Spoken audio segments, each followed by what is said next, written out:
The night stretched over the empty highway, the faint glow of streetlights flickering against the damp pavement.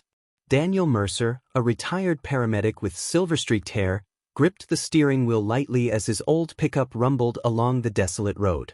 Beside him, Rex, a loyal Belgian Malinois, lay curled on the passenger seat, his ears twitching occasionally at the distant sounds of the night. It was peaceful, until everything changed in an instant.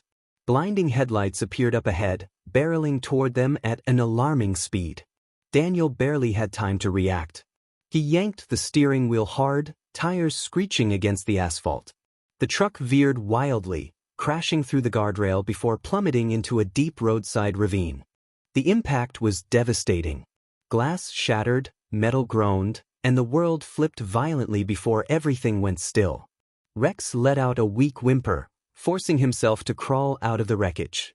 His body trembled as he turned to his owner, slumped motionless in the driver's seat, blood staining his shirt.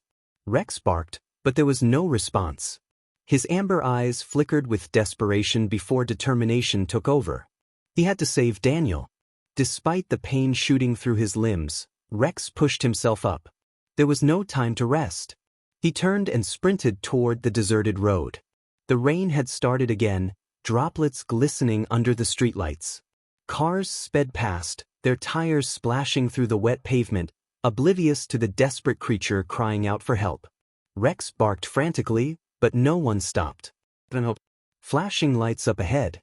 A sheriff's cruiser was parked by the roadside, red and blue glow pulsing against the darkness. Officer Ryan Calloway stood outside, scribbling in his notebook. Rex charged toward him. Ryan frowned as a soaking wet, dirt-covered Belgian Malinois ran up, barking urgently. "Where did you come from, buddy?" he muttered, kneeling down. But Rex didn't wait. He clamped onto Ryan's sleeve, tugging insistently. Realization struck. This wasn't a stray, it was a plea for help. Ryan followed Rex's gaze toward the blackness beyond the road, a sense of unease settling in his gut. He decided to trust his instincts. "All right, I'm coming with you." Ryan threw open his car door, and Rex leaped inside, still soaked and shivering but filled with renewed urgency. The cruiser roared to life, speeding down the highway.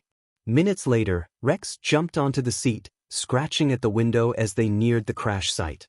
Ryan slowed down, turning onto a muddy path, his stomach twisting as his headlights revealed the overturned truck. Smoke curled from the wreckage, shattered glass gleaming in the dim light. Ryan barely had time to put the car in park before Rex lunged out the moment he opened the door. The dog sprinted to the wreck, leaping onto the car door, pawing frantically at the window, whimpering nonstop. Ryan rushed forward, yanking at the mangled door. "Damn it," he hissed, the twisted metal refusing to budge. Rex barked sharply, his urgency growing as if begging Ryan to act faster. "This is Officer Calloway. I need emergency rescue immediately. Car accident, 1 victim, critical condition." A faint groan escaped Daniel's lips. "He's alive," Ryan muttered. Minutes later, flashing red lights filled the night. A firefighter ran up, eyes widening as he recognized the victim. "That's Mercer," he said, voice tight. "One of the best paramedics we've had."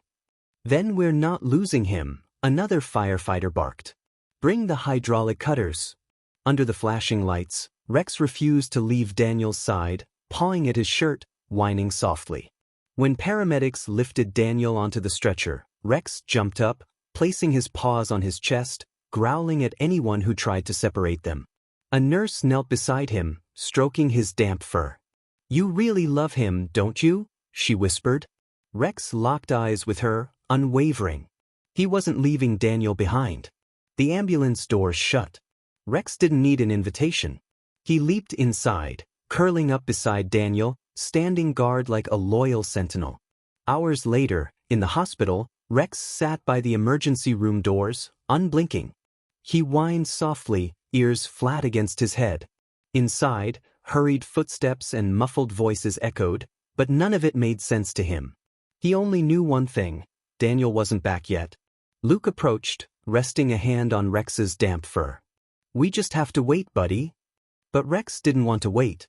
A doctor stepped forward, voice grim. Daniel has severe internal injuries and a skull fracture. We need to operate, but he hesitated. His insurance won't cover the full cost. Without a guarantor, we can't proceed. Ryan clenched his jaw. Rex's ears perked. He didn't understand words, but he understood urgency. Without hesitation, he bolted. At the reception desk, he leaped up, placing his paws on the counter. A desperate whimper, then a bark, loud, pleading. People turned. A young nurse hesitated before whispering, "He's begging us to help."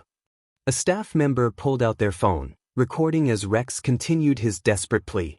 Minutes later, the video was uploaded to social media with the caption, "This dog saved his owner's life. Now his owner needs saving." Within an hour, the internet exploded. Firefighters, officers, paramedics, and even strangers donated. One comment stood out, "Daniel has saved so many lives. Now it's our turn to save him." Just a few hours later, the hospital had enough funds. The lead surgeon turned to her team. "We're going into surgery." Rex remained outside the operating room, waiting. 6 agonizing hours passed. He barely moved. Every time a doctor stepped out, he jumped to his feet, only to sit back down in disappointment. Then, finally, the doors opened. "He's going to be okay." Rex barked, a joyful, relieved sound. He didn't wait for permission. The moment the doors opened wider, he bolted inside, leaping onto the hospital bed, placing his paws gently on Daniel's chest. Daniel's breathing was steady. His eyelids fluttered. Then, finally, they opened. Rex let out a soft whimper, pressing his head against Daniel's hand. Daniel smiled weakly, fingers brushing against his fur. "Still here, buddy?" Ryan smirked from the doorway. "He never left. Hell, he got the whole city to pay for your surgery." Daniel chuckled weakly, resting his hand on Rex's head. "Good boy," he murmured. "You saved me again." But Ryan's smile faded. "I reviewed your accident report," he said, voice tense. "Something doesn't add up." Daniel frowned. Rex lifted his head, sensing the shift in tension. Ryan placed a stack of documents on the bed. "Based on the skid marks and impact angle, your brakes didn't just fail." Silence. Someone had tampered with them. Daniel clenched the bedsheets. His mind raced. Someone had tried to kill him. Rex pressed closer, his amber eyes filled with something new, caution. And this time, he wasn't just protecting Daniel from an accident. He was protecting him from whoever wanted him dead.